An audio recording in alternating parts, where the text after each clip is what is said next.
Welcome and welcome back, Fromily. I'm B, and today I'm recapping from season 3, episode 7. So let's get into it.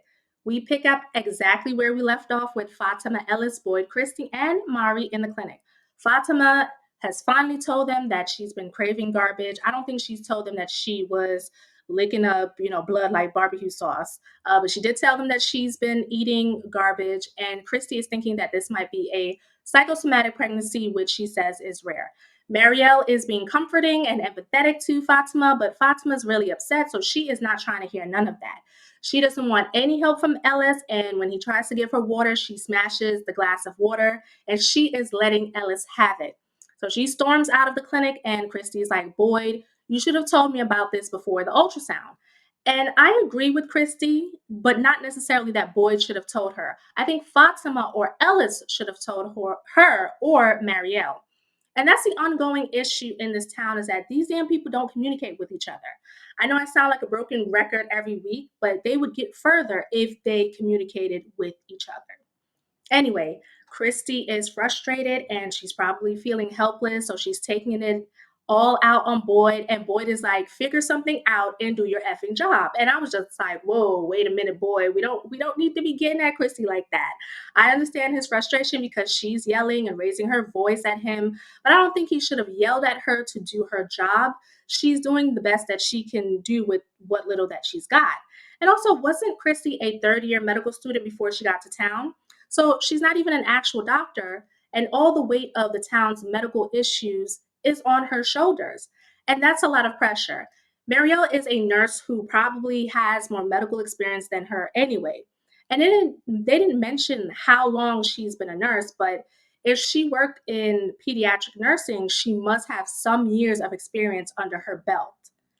Anyway, we see Victor in his room. He's trying to get Jasper to talk, and he's getting frustrated because the dummy's just sitting there stuck on silent. And Daddy Henry is checking in on his son. He's worried because Victor has been yelling at Jasper all night.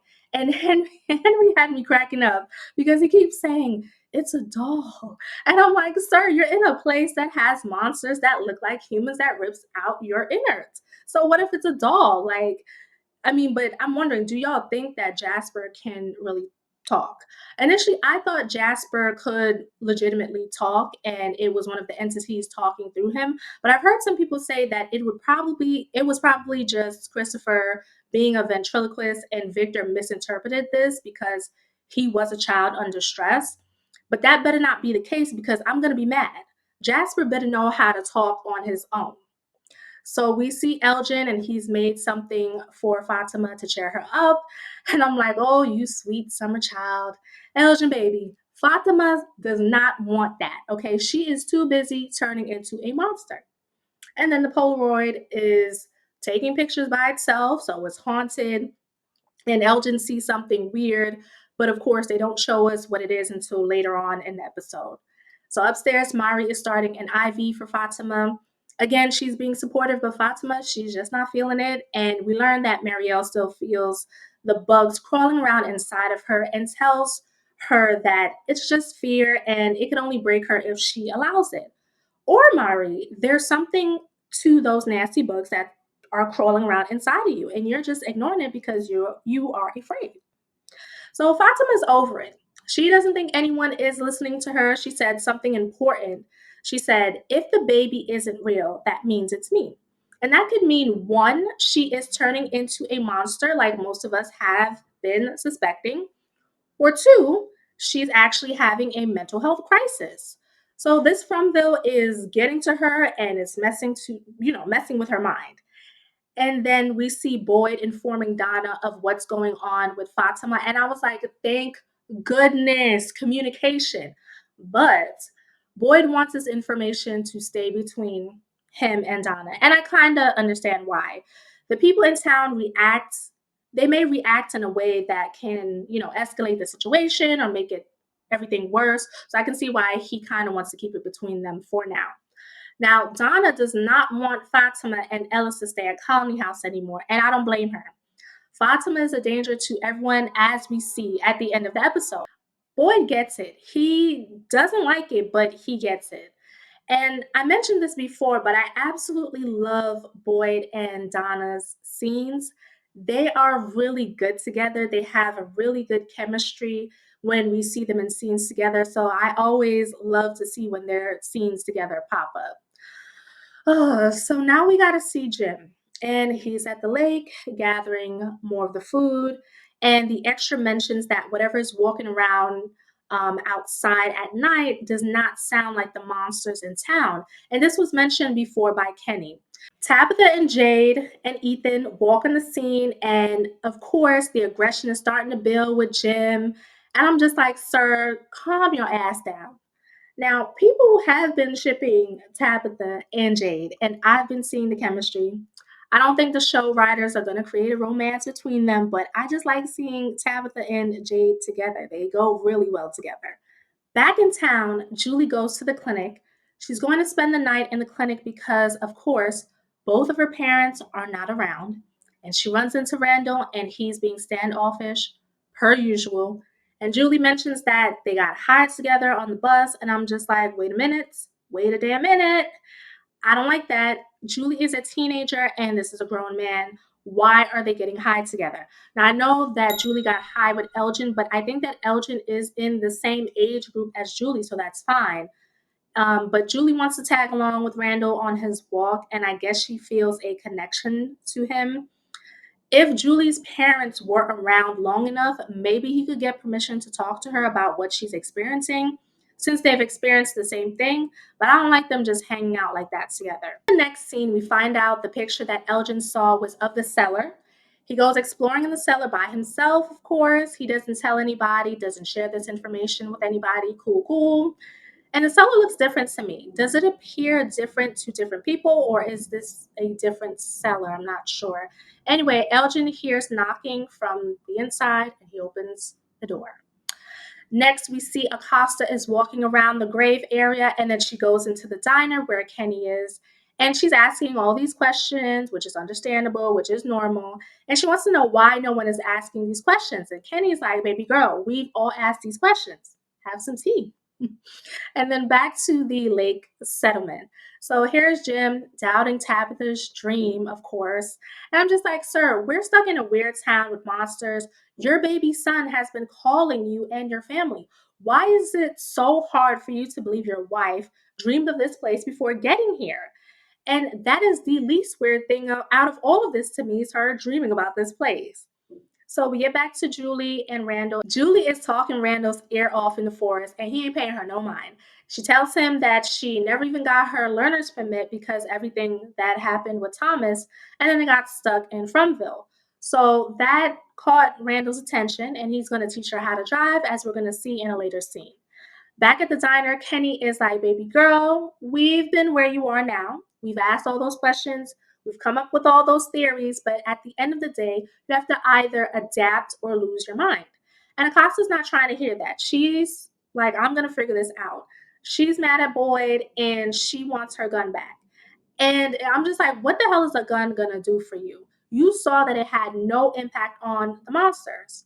So Kenny tells her that she can change out of her uniform and get some fresh clothes, but she doesn't want to. I think the uniform gives her a sense of control, power, authority that she wants to get back.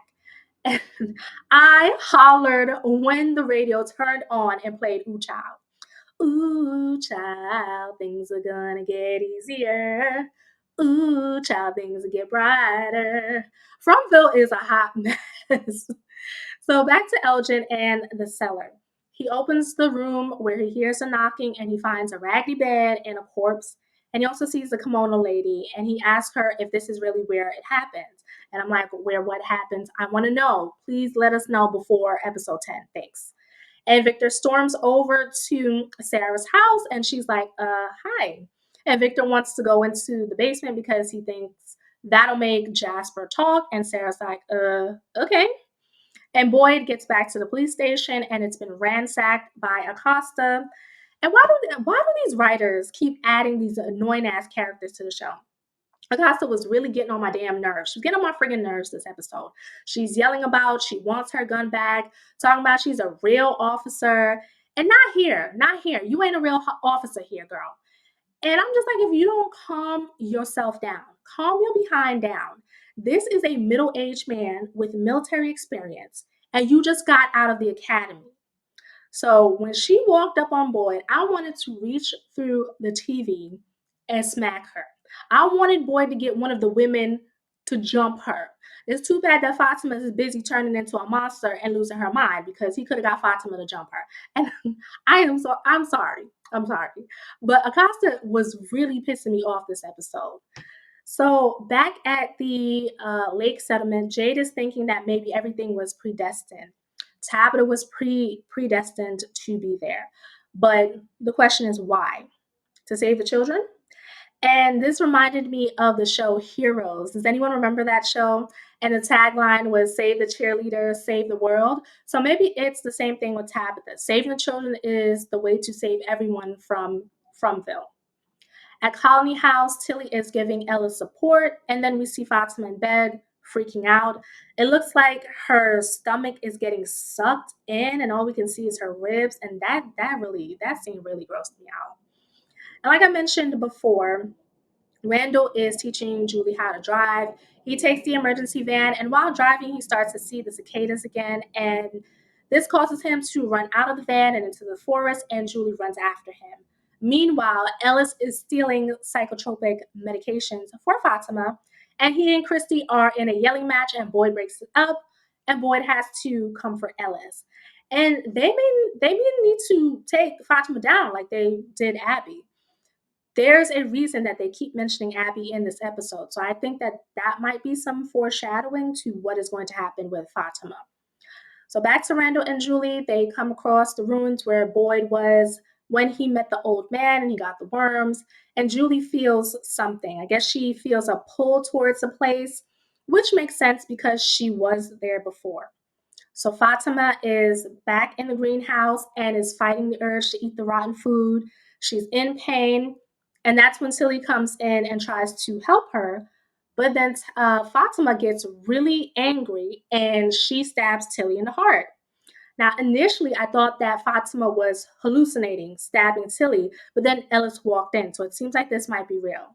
And Tilly is probably dead. So she is not a part of the big bad like most people thought. She was just a kooky old lady, it seems. So I wonder if Ellis and Fatima are going to tell Donna about what happened. I mean, how are they going to hide that they killed Tilly? And I wonder what are the consequences to what Fatima did. Child, I hope they don't try to cover this up because, like I said, they may have to take her down like Boyd did to Abby. All right, so what did you think of episode 7? What are some of your theories after watching the episode? Let me know in the comments and don't forget to like and subscribe for more horror content.